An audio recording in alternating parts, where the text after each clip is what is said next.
You are listening to the Hiking Radio Network, where we talk the walk with shows by hikers, about hikers, for everybody.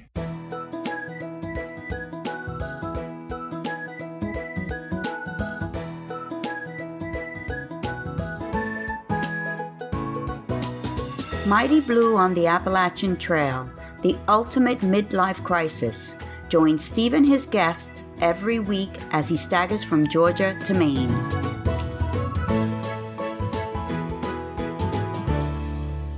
Hi guys, and thanks so much for coming back to the show. You are listening to Mighty Blue on the Appalachian Trail, the ultimate midlife crisis. And I am Mighty Blue, or Steve Adams. This week we have a returning guest. He's actually been on a couple of times and reached out to me a few weeks ago to see if I'd like to record a kind of review of the 2020 hiking season. He is, of course, Odie, or Matthew Norman.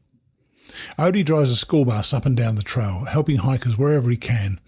He can get a bit hot round the collar from time to time, and you can check out his Facebook page if you don't believe me. But it comes from a place of passion about the trail and about hikers. Odie will be on shortly. The ATC segment of the show this week is about community towns, with Kathryn Herndon-Powell, Education and Outreach Coordinator, doing a fine job to add that piece of the ATC puzzle. Kathryn is going to be on after Odie. Finally today, our chapter from Larry Luxenburg's Walking the Appalachian Trail has another famous hiker. Indeed, it's one that we've heard a lot about recently, is Grandma Gatewood herself. And talking of well-known hikers, I'm looking for somebody to follow again next year. I don't know who it is. I haven't really reached out to anybody yet, and I'm wondering if you know somebody who's going to be hiking who you think will make a good subject for the show and would like to be on the podcast and report in regularly on their journey next year. Just let me know. Send me an email to steve@hikingradionetwork.com. And by the way, make sure that the person themselves knows that you're nominating them. Or of course, it could be you if you want to nominate yourself. So let's get started and catch up with a friend of the podcast. Is Matthew Norman, known almost universally as Odie. You may remember that we had Matthew Odie Norman on the show in the early days, back in, I think it was 2017. Well, he's back. Hey Odie, how are you? I'm doing great. How are you? Not too bad. You look very well, as I said just now before we actually got to record. Thank you. So pleased to see your smiling face. It's a wonderful thing to be on, yeah. I wish I was, actually. I could do with losing another 50 or 60 pounds. Oh, dear. Now, before we get on to this hiking season, you've had your own sort of a disaster this year, haven't you? What happened and how are you coping with things right now? So I had an apartment that was in my parents' garage. They had a freestanding garage, and the Hiker Yearbook office was in that apartment. So on July 4th, the garage apartment caught on fire, and it was a total loss. So all of the year's books that I had previously, my computer, everything, my mouse pad, it's all gone. And that it was quite a hit to literally lose everything. And it was kind of weird because I got the news while I was on the trail, and I live out of my bus 5 to 6 months a year. So I hadn't lost anything for that 5 months. And then after the trail experience was over, I come quote unquote home, and boom, there's nothing here. So this is a time to rebuild, but it's not the first time in my life that I've had nothing. So, and if I'm lucky, it won't be my last. I found you were very philosophical on Facebook, and you were a little bit more passionate earlier this year, obviously with things to do with hiking. And so you reached out to me a week or so ago and suggested that we could do a recap of the 2020 hiking season, and seemed like a good idea. So, here we are now. But I'd like to break it down into sections, really, with the first part about those early starters when we were still in the grip of winter. How do you position yourself for those early weeks? I mean, where do you see your role for the early starters, or do you not get to the trail too early? I generally wait until the end of April, beginning of May to get to the trail. But this year I was out there earlier because I felt that there was a need. When the season first started, COVID was brand new and we didn't really know what to do.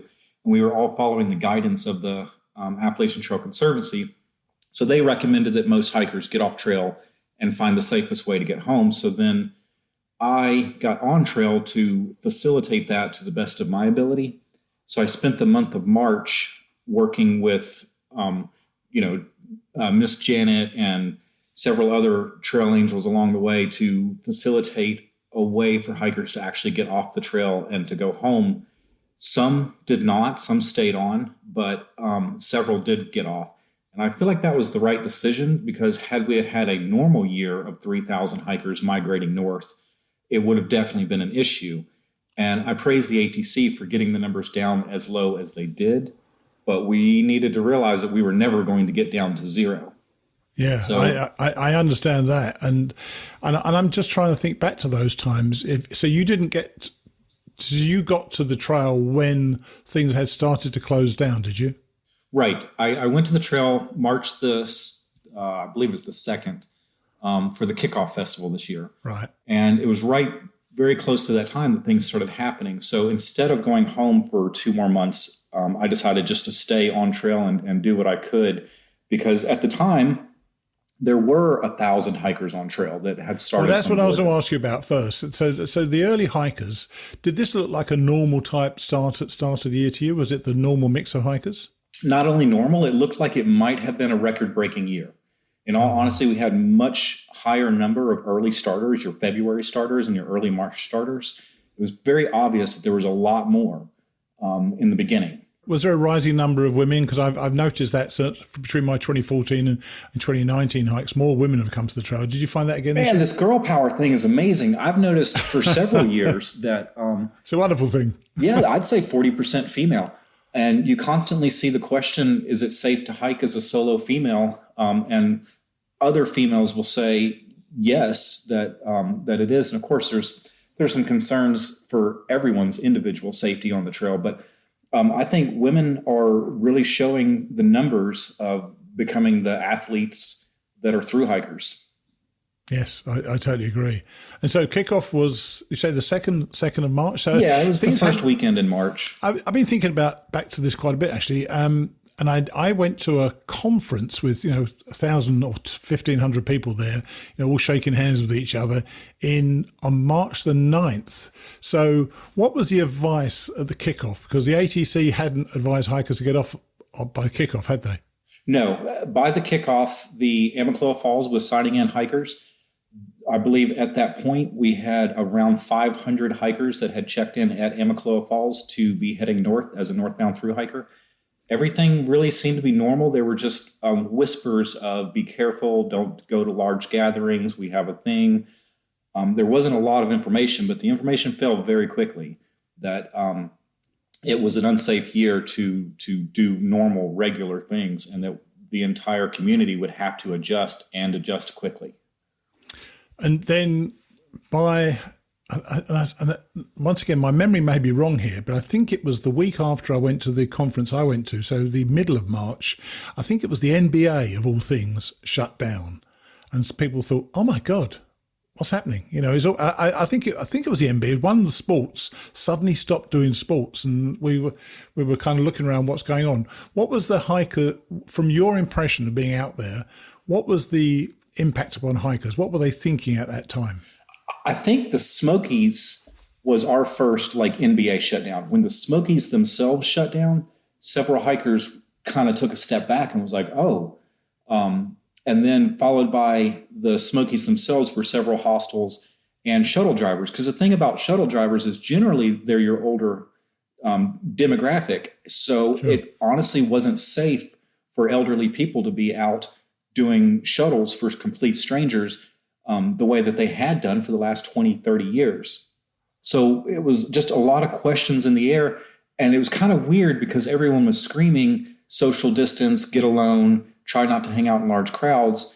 And then because of the numbers dropping as dramatically as they did, those that were left on trail were out in the woods completely alone, saying we're literally doing exactly what society is asking, but they were getting shamed. They were getting ridiculed actually online.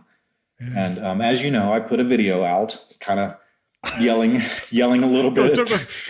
Hang on, I don't want to know about the video. I want to know about the thought process that went into doing the video. Well, I wear my heart on my sleeve. And first and foremost, I love hikers and I love this community. And I realize that this community is going to fight amongst itself, and that's fine. But there's a line because in the end, we're family. So the name calling and the shaming and things like that, it was too much.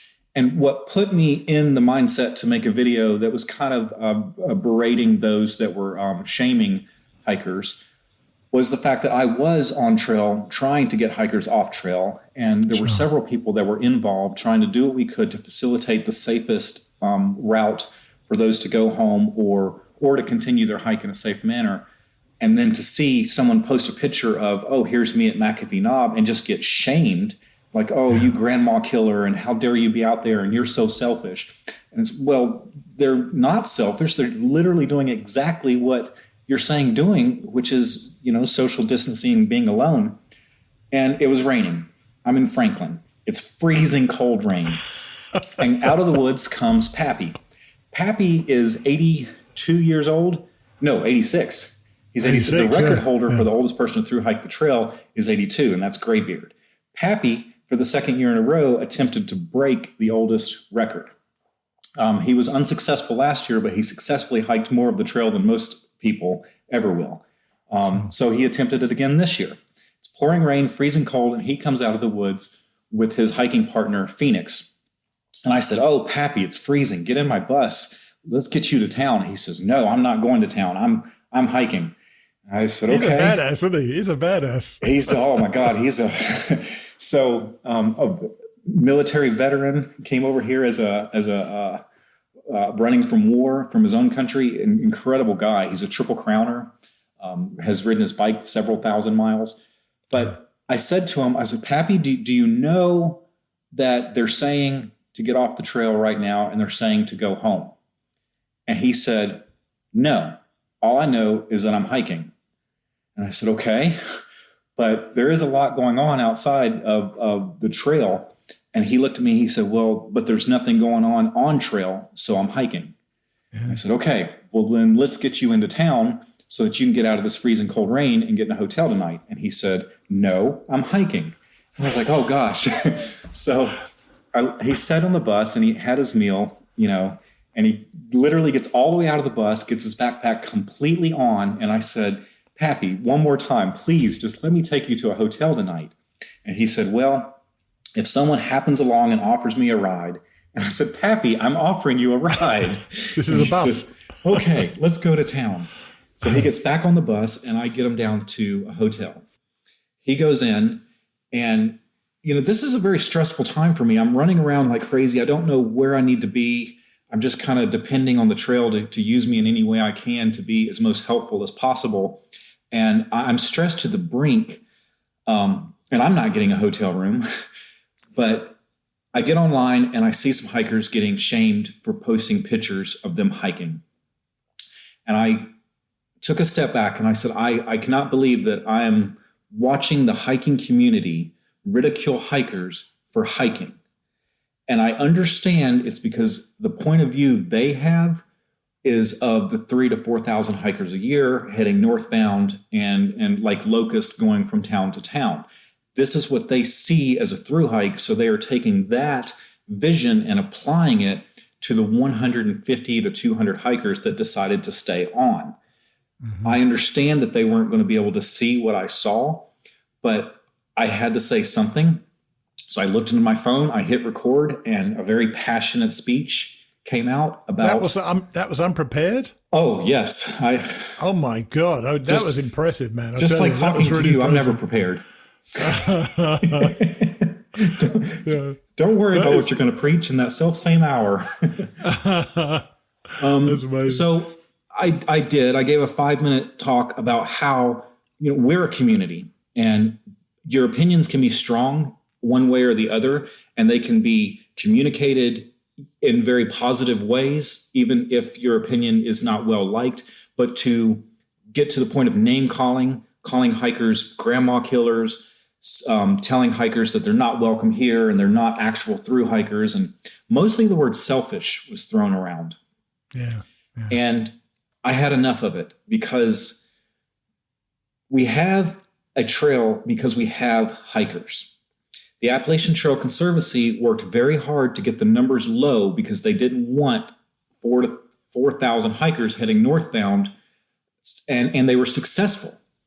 90% of the hikers that were on trail early decided to go home, which honestly was probably a more dangerous situation because then they had to go through public transportation back to a city, whereas in all honesty, they were isolated on the trail.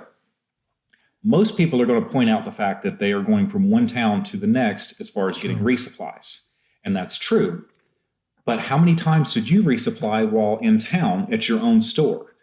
So watching the hikers learning to adapt and continuing on was a blessing, because the fact is the Appalachian Trail is the people's trail. It's a simple fact. We have this trail and we will have it forever because hikers hike.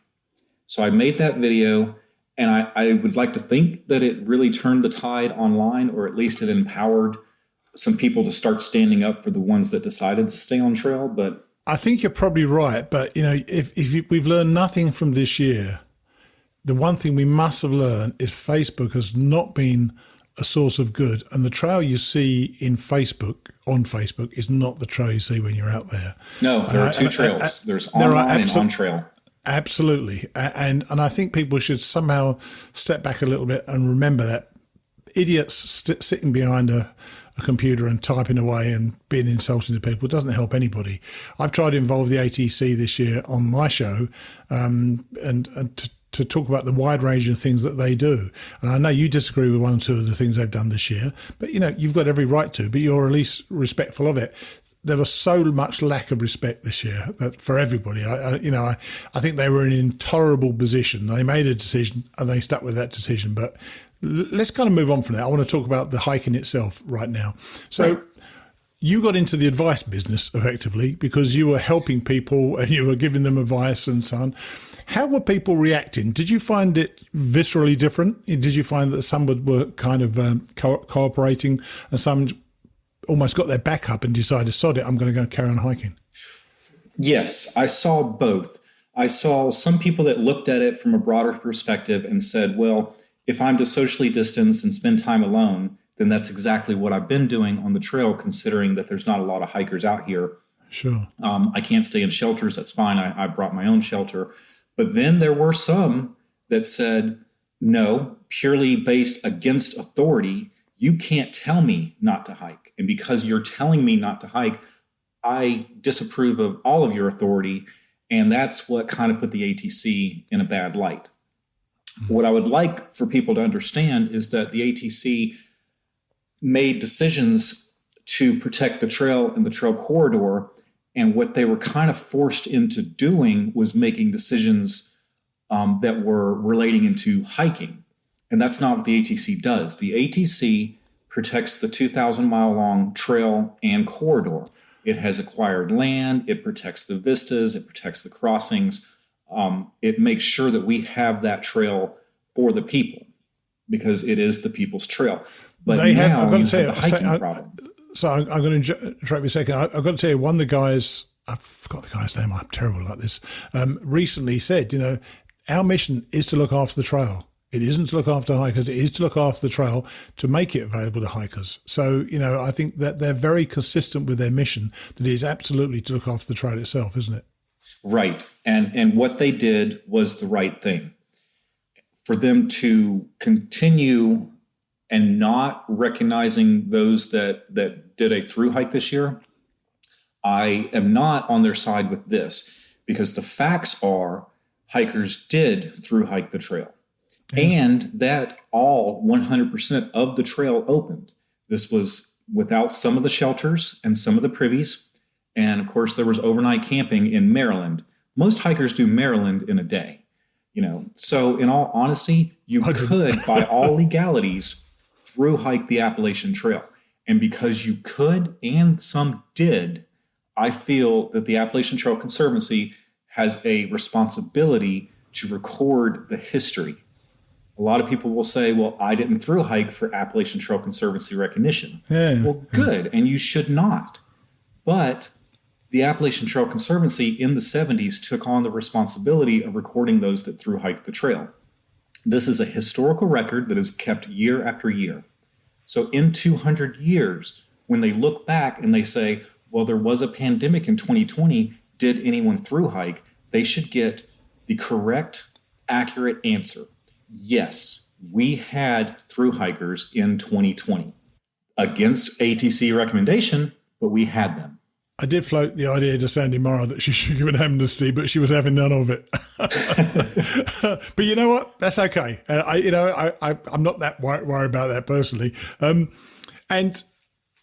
And people got stranded. They actually got stranded, didn't they? You've probably spoken to more 2020 hikers than virtually anybody this year. Share a couple of those stories of the people who were stuck there, who kind of wanted to get off but just couldn't, or they couldn't get back to where they needed to go. So we have international hikers every year. I would say 15 to 20% of the thru hikers on the Appalachian Trail are probably coming out of Europe and Australia and places like this. And those, the planes were shutting down. I mean, things were happening quick. It was like, today everything's fine. Tomorrow you can't fly home anymore. So the Appalachian Trail Conservancy said, talk to your embassy. The embassy said, talk to the airlines. The airlines said, talk to your embassy. And there were hikers just stranded. There was no actual path for them to leave the trail at the time. And it was much safer for them to just stay on the trail versus just kind of go into a city as an international person, not planning on staying in a city during this time. And not having the money to do so, probably. And not having the money to do so, of course. Yeah. I mean, money's king. We know this. Without money, you can't travel. There was one hiker I could tell you, it actually worked out in her favor, because most international hikers only have 6 months because their visas run out after 6 months. So she had bought a plane ticket. She continued her hike. She did quarantine. She got off trail for a while and then got back on, continued her hike, and she had got a plane ticket to go home by her 6 months, and they notified her and said, your plane has been canceled. So she said, okay, I'll do it a week later, which is still within my 6 months, and I'll go home. She gets that one. They said, no, your ticket's canceled. She said, okay, well, then I'm going to go to Katahdin, and then when I get done, I'll tell them I did my best. Now, how do I get home? So she did get home, but it kind of worked in her favor that it gave her that little extra time. But those were just individual bases on the international hikers to overcome. And a lot of them were able to get home by taking some very strange flights. But some of them were forced to stay on. But there's also the hikers that had no other choice. I mean, there was a saying that came out of this year called hike or die. And I heard this, and at first I was like, what does this mean, hike or die? And this one guy looked at me and he said, I would have committed suicide or hiked the trail, and I'm hiking. So to me, it was hike or die. I was like, wow. And I know it's that serious because every year we've had suicides in the winter. I have yet to put out a yearbook from 2014 to now, where in that winter we have not had at least one long-distance hiking community member commit suicide. Really? 3 or 4 this year alone. So my question is, how many came out here and were saved from that, but this year were unable to come out? So the hike or die thing, I mean, you're not talking mass numbers, but the one is important. Sure. There was one kid named Mighty Bones. He was ran over by a car. They told him he would never walk again. And he said, I'm going to hike the Appalachian Trail. They said, no, you don't understand. You'll never walk again. And he said, no one's going to tell me no. I'm going to hike the Appalachian Trail. And right now it's October. Right? No, November? It's November. He's still on trail. He's still on trail. Yes. Because where no is one he? is going to tell him he's not going to hike this trail. How far has he gone? I mean, I believe it's 1,600 miles, 1,700. It's going to be close. I was very lucky to meet him. I met him in Lincoln in the Whites, the hardest part of the trail. And he was heading right back up to trail. I mean, every bone in his body was broken. Wow. But he came out of a wheelchair onto the Appalachian Trail. Going home is not an option for him. And like I said before, I'm glad that thousands went home, but there was no home for him to go to. He was resolute. He was going to hike the trail. The trail was the only option, the only thing that could save him. And he wasn't the only one. I have another example of a hiker that ended up getting retroactive or hyperactive glycemia. Oh my gosh. Don't Google that because I'm sure I'm wrong. But basically, the way his body processed sugar, he could not do athletic events.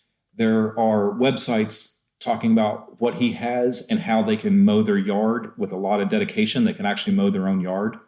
Wow. And he said, I'm going to hike the Appalachian Trail. And all of his doctors said, if you hike the Appalachian Trail, you will die.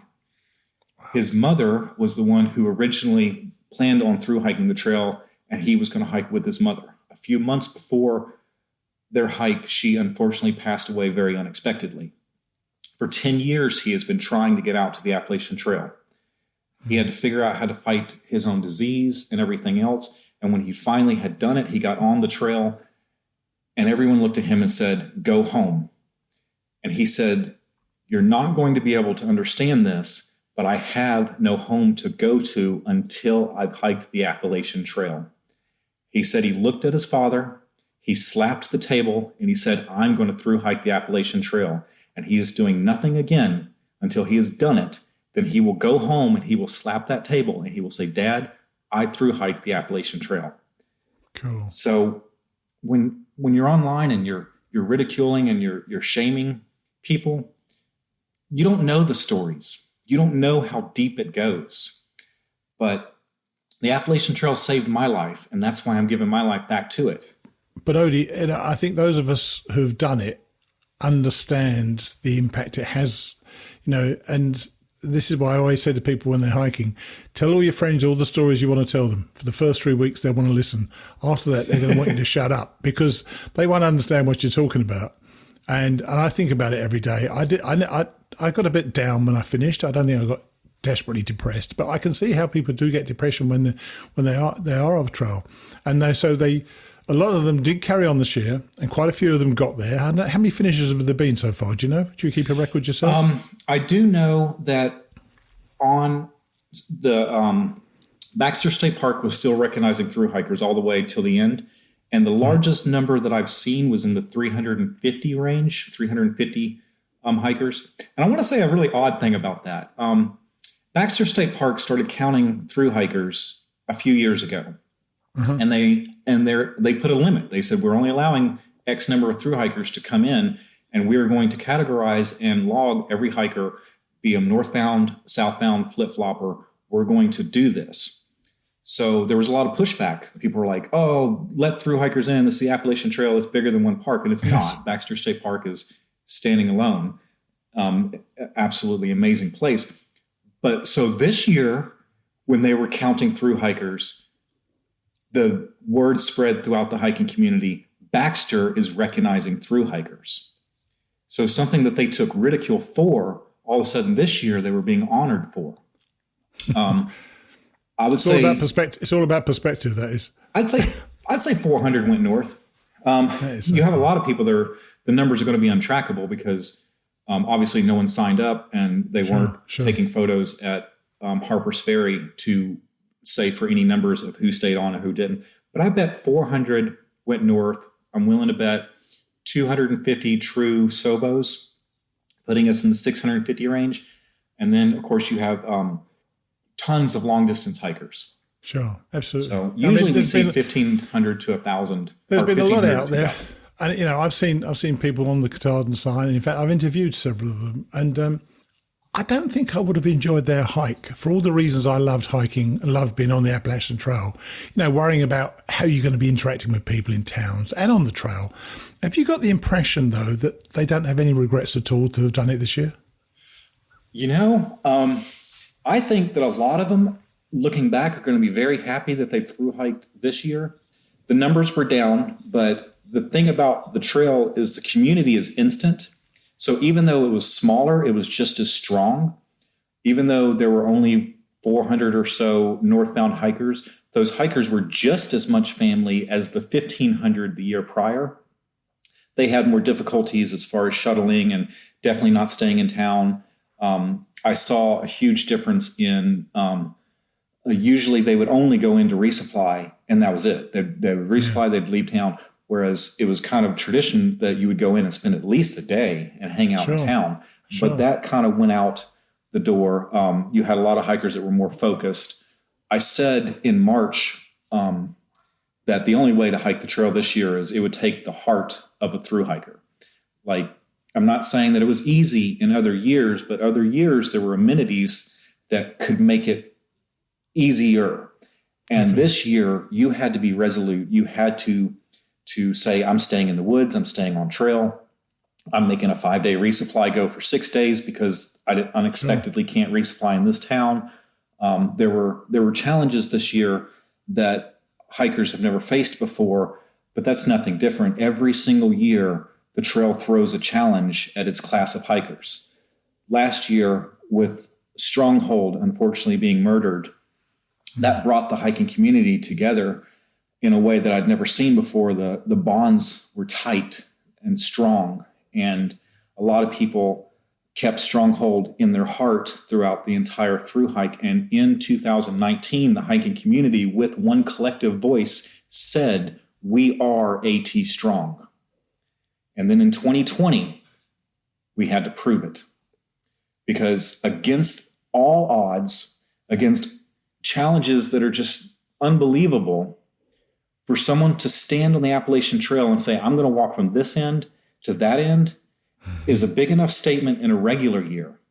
But in a year where amenities are gone, hostels and hotels are shut down, transportation is no longer an option, to stand on one end of the trail and say, I'm going to hike to the other end, and then to do it is proving that you are AT strong, that it can be done without the shuttles, without the hostels, without the trail angels. Yeah, even hitching. I mean, nobody could have hitched this year, could they? Oh, no, hitching wasn't a thing. And I ain't picking up no dirty hiker. Yeah, quite right too. Nor would I anyway. and norovirus, I mean, that probably didn't happen that much this year, did it? I have a great one about norovirus. Oh, please, careful.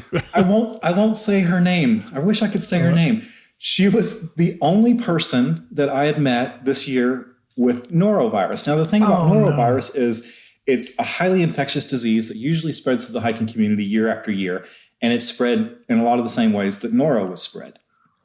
So that was a big argument. It was like, well, we have a noro problem every year, so obviously we're going to have a corona problem, which is a great thing to assume. However, we cured noro. She was the only case. She was the only one. I went and got a bottle of, what's the stuff you give babies when they're dehydrated?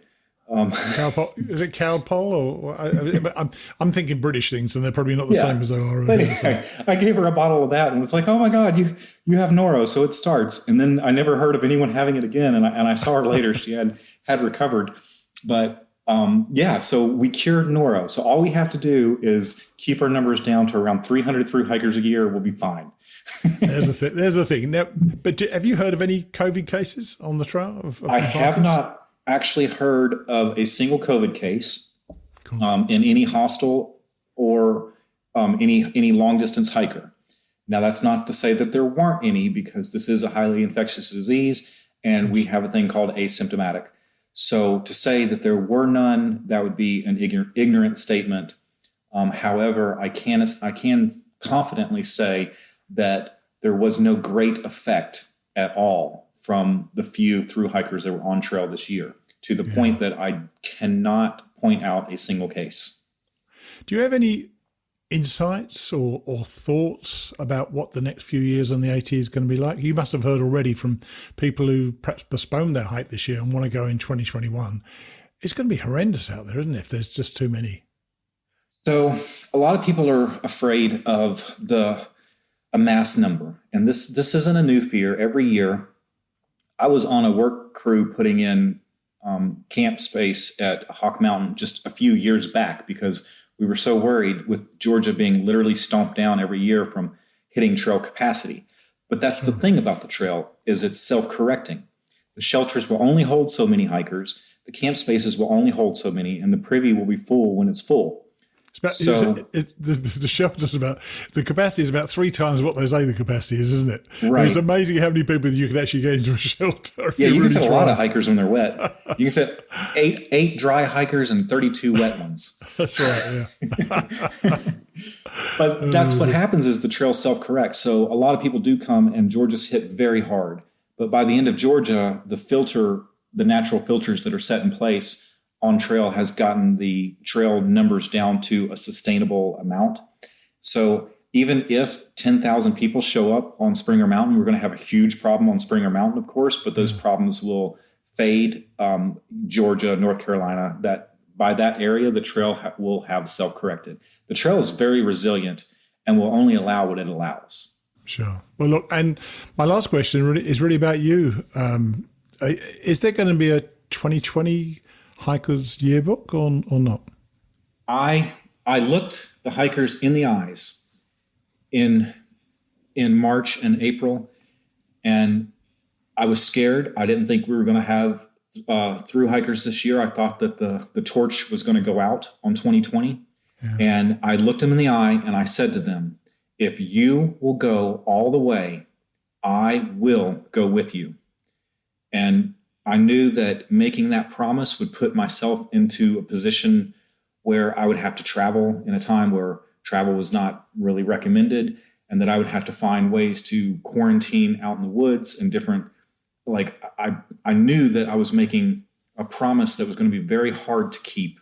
Sure. But I am a historian, and my life goal and mission is to reconnect hikers after the trail.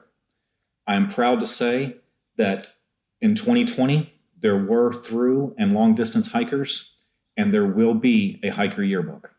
Cool. Very cool. Congratulations. I'm glad you came on because, I think it's worthwhile having a retrospective on the season. And it was a great idea if you'd reach out and say you'd like to do that. When I heard that you'd had your fire, I thought to myself, oh my God, his whole world's gone up in smoke.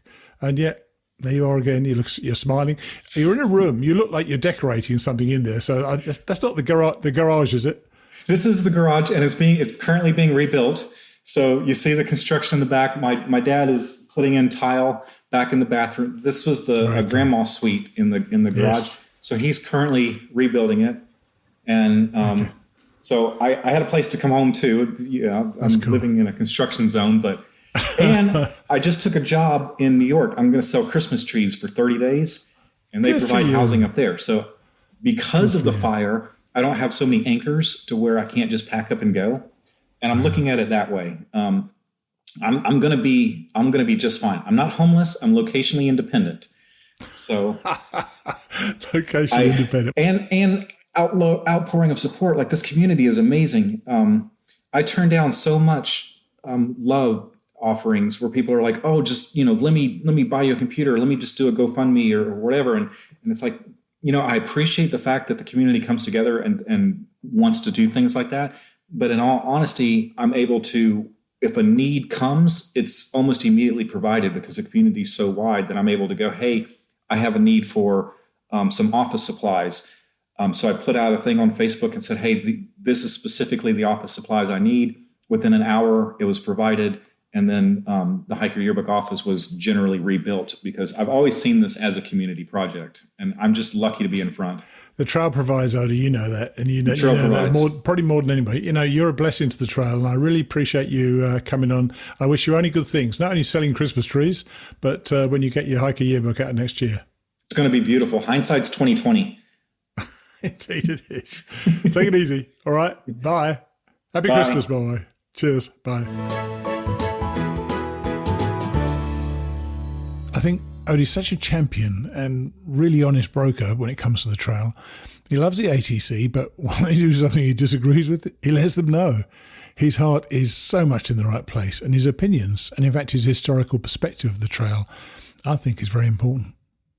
Before we get onto the ATC, my thanks go out again to those of you who want these shows to continue. Laurel Eiler, Curtis Fackler, a previous guest on the show, and Kevin Johnson have made generous donations that really help, while Suzanne Johnson has continued her monthly donation to help us out once more. So, for those of you who listen and enjoy what we're doing, please consider going to hikingradionetwork.com and clicking on one of the many donate buttons on the site. Thank you so much. Our ATC segment today gets off the trail and goes into, or sometime through, trail towns, with Kathryn Herndon-Powell talking to us about these communities in the way in which the AT, hikers and the ATC interacts with them. Here's Kathryn. Well, this week, we're going to be talking about trail towns, and our guest today is Kathryn Herndon-Powell, or Dino, which I didn't know, by the way. Hey, Kathryn, how are you? I'm good. How are you doing? It's Dino for dinosaur, but I'll take Dino too. Oh, I like Dino. Right, so you're a Dino. And you and I have met before when you came and told us all about Leave No Trace for our recent Woods Hole weekend. But as I say, I had no idea that you were Dino. How did you get that? I thru-hiked the trail way back in 2006, so I was not an old person. Older hikers were always annoyed when they found out Dinosaur was as young as I was. But I started my hike with my dad's backpack from when he was in Boy Scouts. So the pack itself was, big external frame Kelty pack. Oh, gosh. I was about 40 years old at that point. So the pack was the Dinosaur pack, but also I didn't carry any electronics of any kind. I didn't even have a camera or cell phone or anything. So I had the spirit of a dinosaur. Plus, it was great because I could always find dinosaur stickers to put in the register books everywhere I went. Oh, really? Oh, you trademarked yourself. Excellent. Yeah. I like it. Now, our topic today makes a very simple statement. Why trailside towns are important. So why are they important? Well, everybody knows, how important towns are for resupply. If you're doing a long distance hike, you got to take a shower at some point. You've certainly got to get, food and all that Eventually, stuff. But I think I have a personal perspective as being someone who has hiked both the Appalachian Trail and the PCT.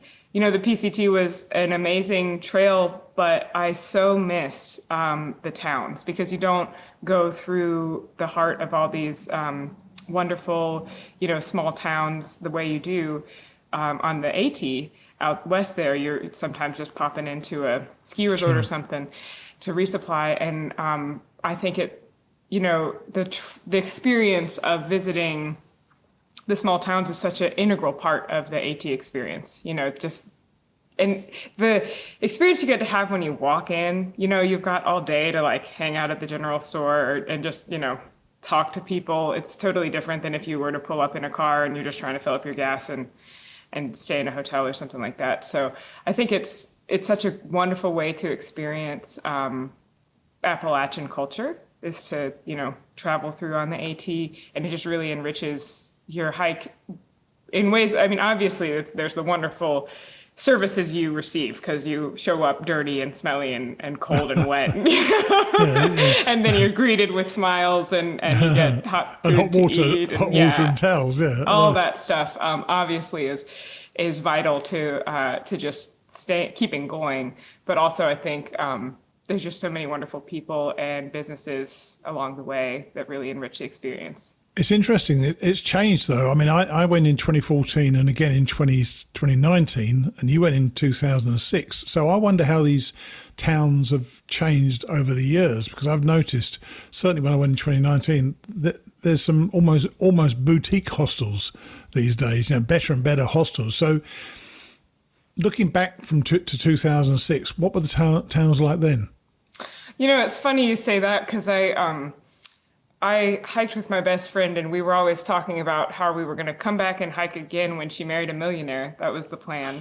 And we would scope out because we were on a shoestring budget, fresh out of college. Sure. And so we would scope out every town and be like, oh, we're going to eat at that restaurant, and we're going to stay at this cute little bed and breakfast while we were, eating our ramen at the hostel. But I do agree there's, the towns themselves are so varied. You're going to have a different experience in Irwin, Tennessee than you have in Kent, Connecticut, in terms of some of them have more of a tourism economy already, but apart from the AT, and others, they just have that kind of recreation tourism aspect, and AT hikers may be the only tourists coming to town. Yeah. So you get a lot of different experiences that way, but you do find that a lot of places you can have whatever experience fits your budget. If you look around a little bit, you can have the high-end bed and breakfast kind of experience and gourmet meals, or you can, just find a place to do your laundry and take a shower.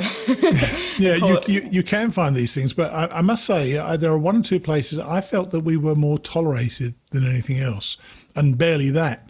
And I wonder how the some of the AT towns feel about hikers when they come in, because there's no question about it. We spend as much as we can on eating and drinking when we go into town. So it's not as if we don't put money into the economy. And I just wonder, do you get feedback at ATC from the towns about the hikers?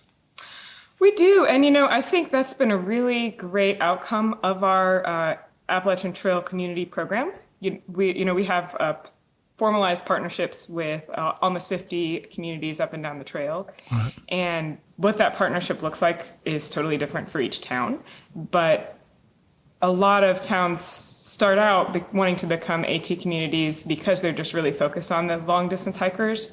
And then we're able to, look beyond that, because the trail provides so much more to a town than just the folks who might come through for over a 6 or 8 week period. Sure. When the northbound hikers are coming through, you've got day hikers and section hikers contributing to the economy as well. And then many more of them, of course, as well. Yeah, and then of course it's an amazing recreational resource for the people who actually live there and have it in their backyard. Sure. And it can be an educational resource for the teachers, and it provides all sorts of ecosystem services, keeping the water and air fresh and all that stuff. So the more that we are able to kind of build that relationship with the communities, I think the more they sometimes can see that it's not just the folks who come in dripping wet and and smelling stinking, like So how did that program come about then? I mean, how long has that been in existence, where you've deliberately been engaging these trailside towns?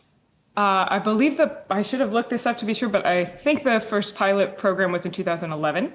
It's a little bit before my time actually starting at ATC. And then we really started opening it up for communities to join in 2012. We're over a decade in here, and it's grown a little bit every year. So I would think, though, that the pandemic itself must have altered the dynamic quite substantially. And we've heard on the show several times that one or two people were really unwelcome in Hot Springs, of all places, funnily enough. So how have they coped during the pandemic, and how do you think they've coped? How do you think their attitudes have been?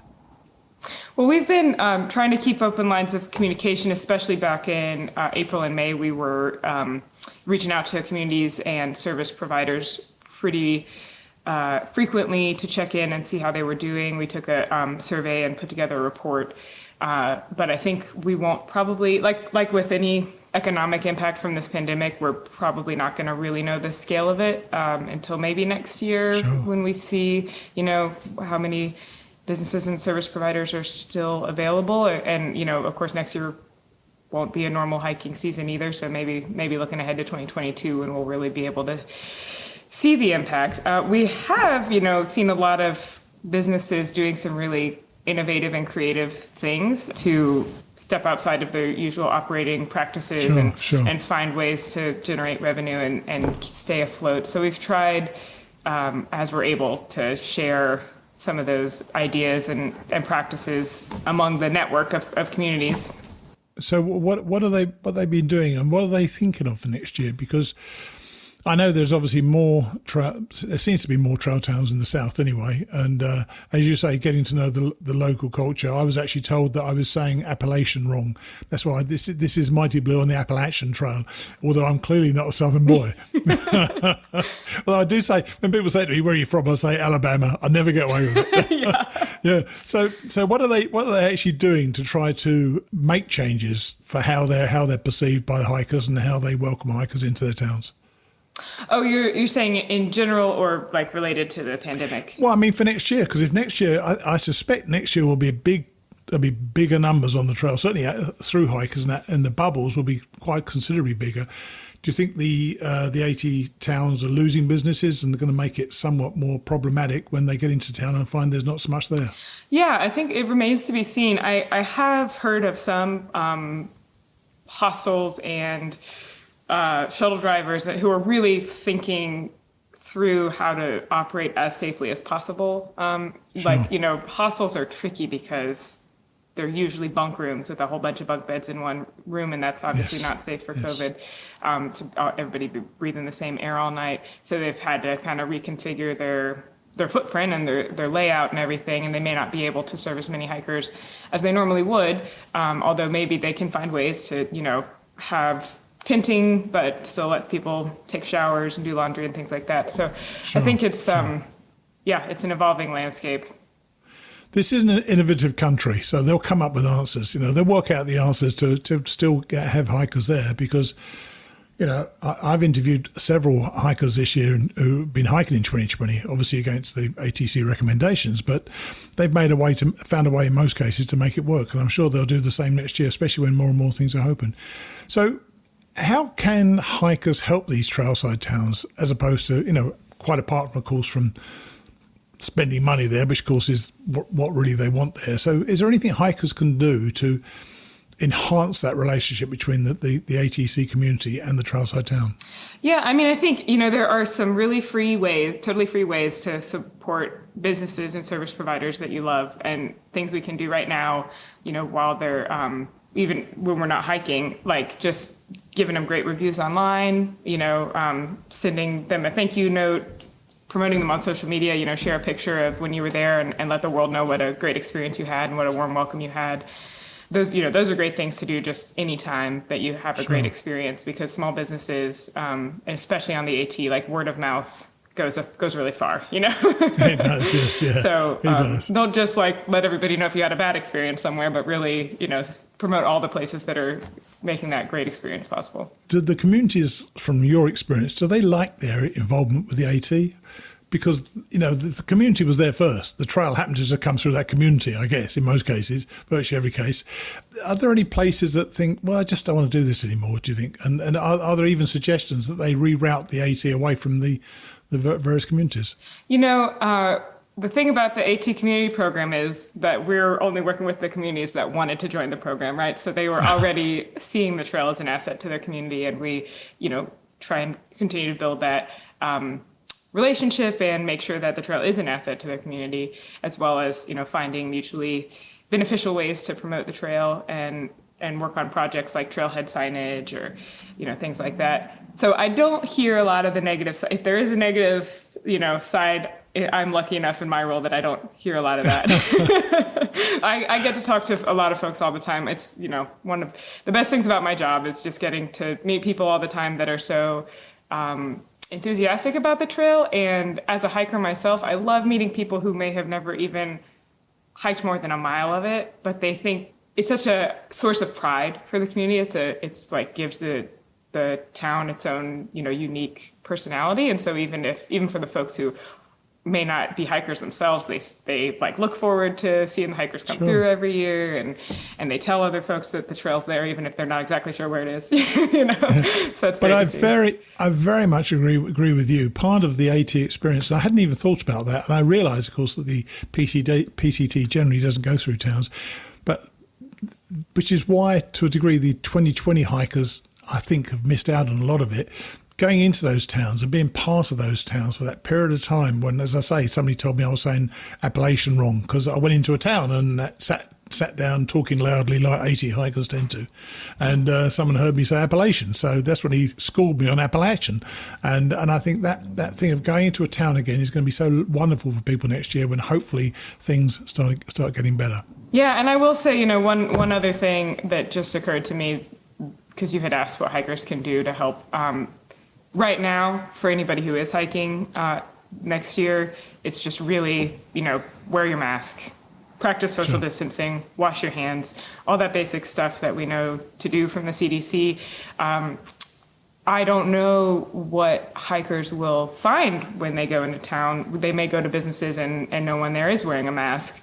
And there's sort of that social pressure. But I think it would be great if all AT hikers stuck to kind of a shared standard of safety and to show respect for the communities, regardless of what other folks around you might be doing.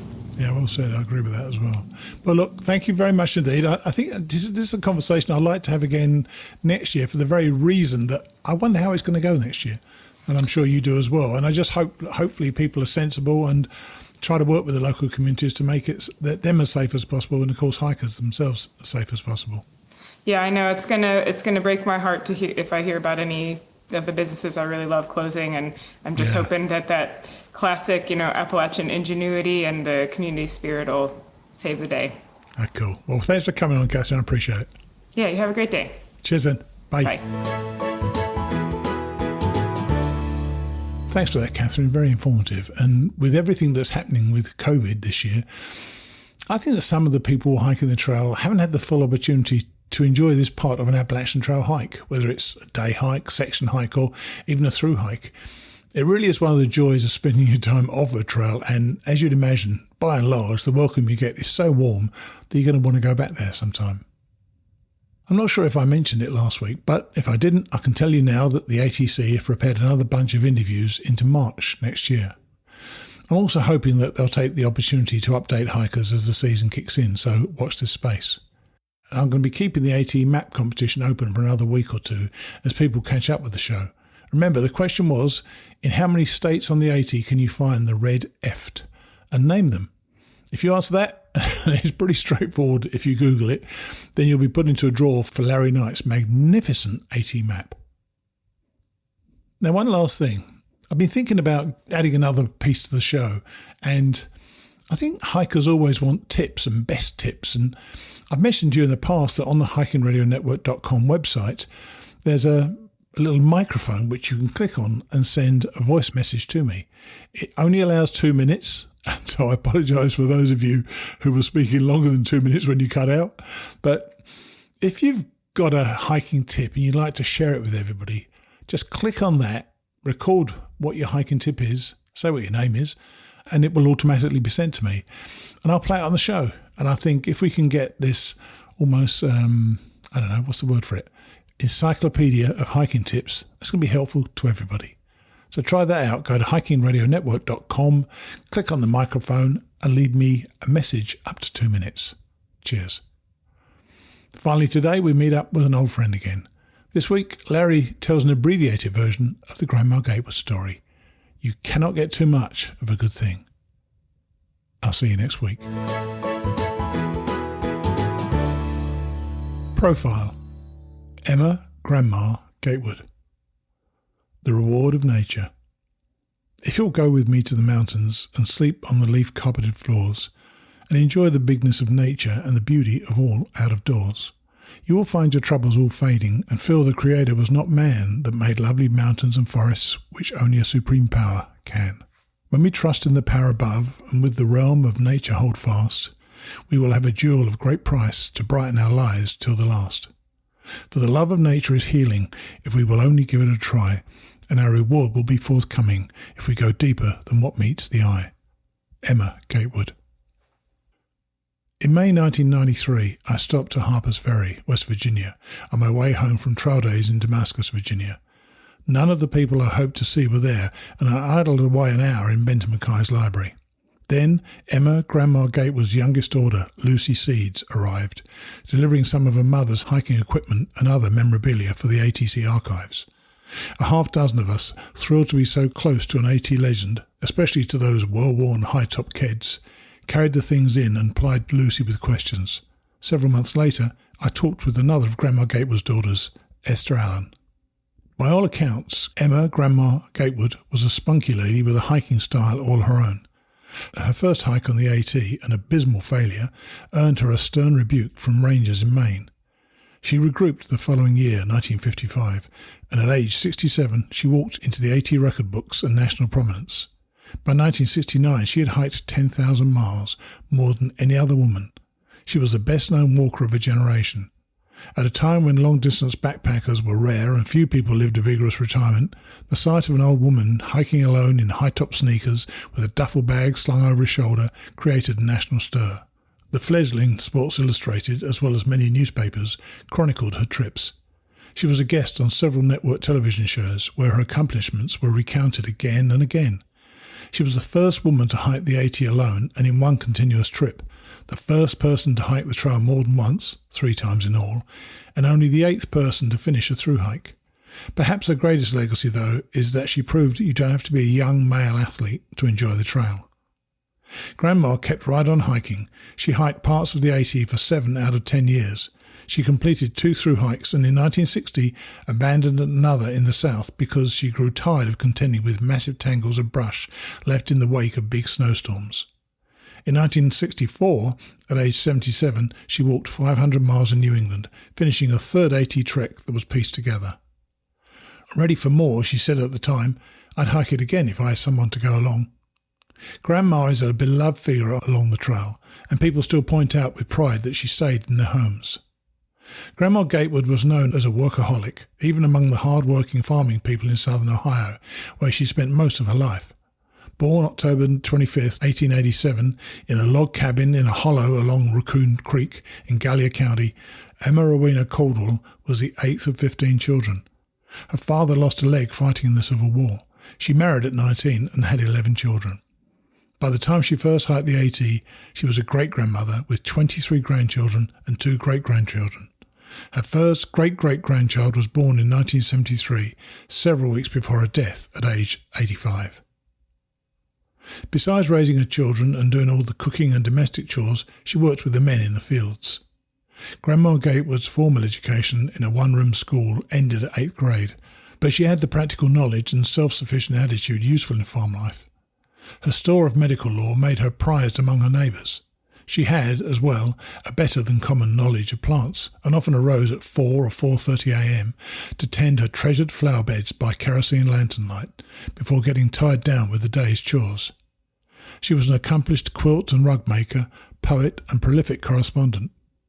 Lucy said that a typical day's entry in Grandma's diary would say that she mowed the grass, worked in the garden, fixed the underpinnings of some trailers, dug up potatoes, and on and on.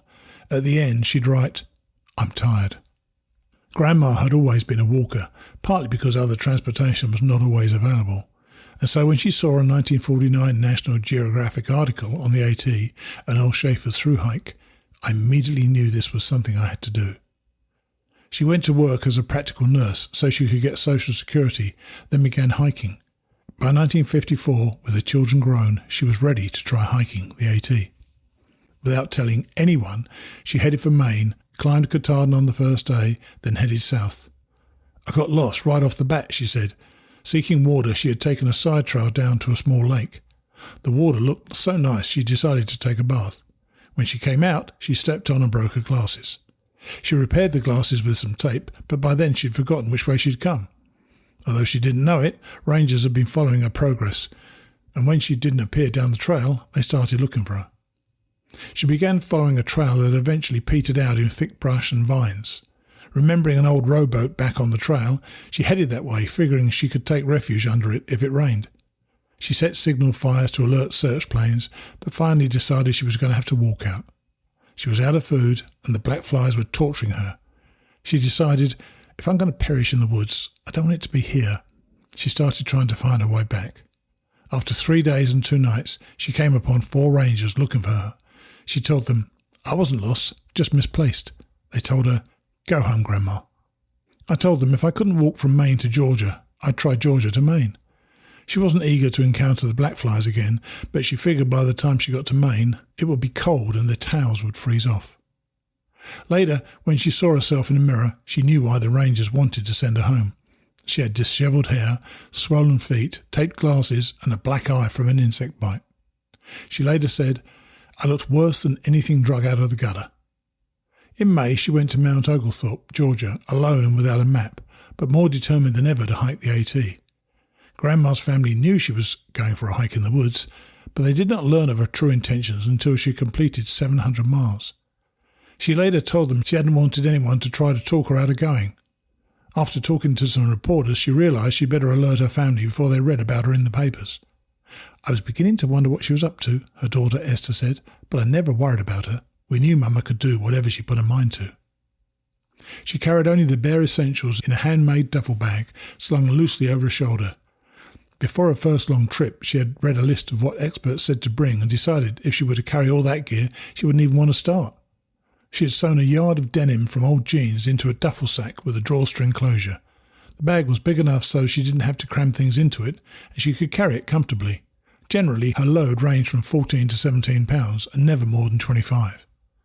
On steep places, she'd pull up or lower a sack with the 15 feet of nylon rope she carried, or drag it behind her if she had to crawl. The nicest thing about the bag was that I didn't have to keep unstrapping it when I had to jump across a wide crevice or climb over those big rocks on the mountainsides, she said. She'd rejected a backpack. In those days, packs were less comfortable than today. They lacked hip belts, so most of the weight rested on the shoulders. She said, "I didn't like those backpacks. I saw too many blistered shoulders from them." She carried a light cotton Indian blanket and an old shower curtain for bedding, a plastic rain cape, an old sweater, a lumberman's jacket and clothes to change into for visiting in town. Her cooking utensils consisted of a stainless steel tumbler, a spoon and a 9-tool Swiss Army knife.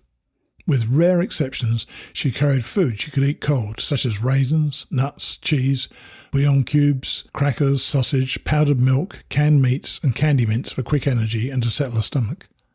On her first trip, she cooked only 6 times and made fires about every 3 weeks to dry out wet clothes or warm up. On cold nights, she would heat rocks in the fire, then put them under her bedding to keep warm. If she woke up cold during the night, she'd reheat the rocks. Sometimes she'd pile leaves in her denim sack and use that for a mattress. She carried a walking stick and sang, usually hymns. She always wore her trademark high-top Keds, and the company began supplying her after her early walks. On a first through hike, she wore out 4 pairs of canvas-top shoes and 3 pairs of sneakers. Her bunions made hiking boots uncomfortable. Besides, they weren't made for women back then. In sneakers, she never had a blister. Also, sneakers dry quickly, and an AT backpacker often walks in the rain or on wet trails. Grandma had only bad experiences with tents, so she stopped using them. She sought refuge where she could, sometimes sleeping on or under picnic tables. The trail then included a lot of road walking, and it was often closer to farms and ranger stations than it is today. She relied heavily on the generosity of others, seeking help often for lodging, food and difficult stream crossings. She used ingenuity to compensate for meagre equipment. Part of an old tyre became an arch support, and a plastic fork became a comb. She knew plants and herbs and used them for tea, seasonings and medicines. Remembering that her father had put a hat of sassafras leaves on his horses to ward off flies, she would break off sassafras and stick it inside a visor, letting the leaves droop down over her ears. She normally avoided the shelters, except in severe weather. Shelters were scarce and so were hikers, so animals often took up residence in the shelters, which became filthy and run down. Grandma also thought it might be dangerous for a lone woman to stay there. A tough, disciplined and confident woman, Grandma said, "I'm not afraid of anything in the mountains," but she did worry about falling. She sprained a knee hiking through the rugged Kinsmans in New Hampshire, and the knee plagued her the rest of the hike. She had to rest overnight in Maine and cut her daily mileage from 12 to 8. When she became discouraged on her first through hike, she told herself, "If I go back, I'll just have to work hard anyway. After the hard life I've lived, this trail isn't so bad." When people advised her not to go because she was too old, she said, "As long as I can still chop wood and climb on top of the trailer to paint, I'm not too old to hike." After one hike, she said, it was easier than building fences or chopping wood or taking in tobacco or hauling in the corn. By the time Grandma Gatewood reached Roanoke, Virginia on her first through hike, the press had discovered her. Word of her had spread rapidly along the trail. Now, at least once a week, someone wanted to photograph or interview her. Mary Snow began writing about the trip for Sports Illustrated, which called her the Pioneer Grandmother. In Maine, the rangers, having been alerted, this time found Grandma and rode her across streams. The day before climbing Katahdin to complete a 1955 hike, she fell and broke her glasses again, bruised her face and sprained her ankle. She climbed Mount Katahdin anyway, on a cold and windy day. "It took me a long time to get to the top," she said. "When I signed my name in the register, I never felt so alone in my life." Atop Katahdin, she sang "America the Beautiful." "I did it," she told herself. "I said I'd do it, and I've done it." She had lost 29 pounds and her feet had swollen 2 sizes. Her longest day had been 28 miles and her shortest 8. Besides the 7 pairs of shoes, she wore out 4 raincoats. She often wore raincoats to protect herself from the brush. Soon after she finished, the Today Show flew her to New York for an appearance. She also appeared on NBC's Jack Smith show. They paid her $200, which was how much her AT trip cost, so she liked to say she broke even. After she finished her first through hike, she expressed surprise at how difficult the trip had been and indicated no desire to repeat it.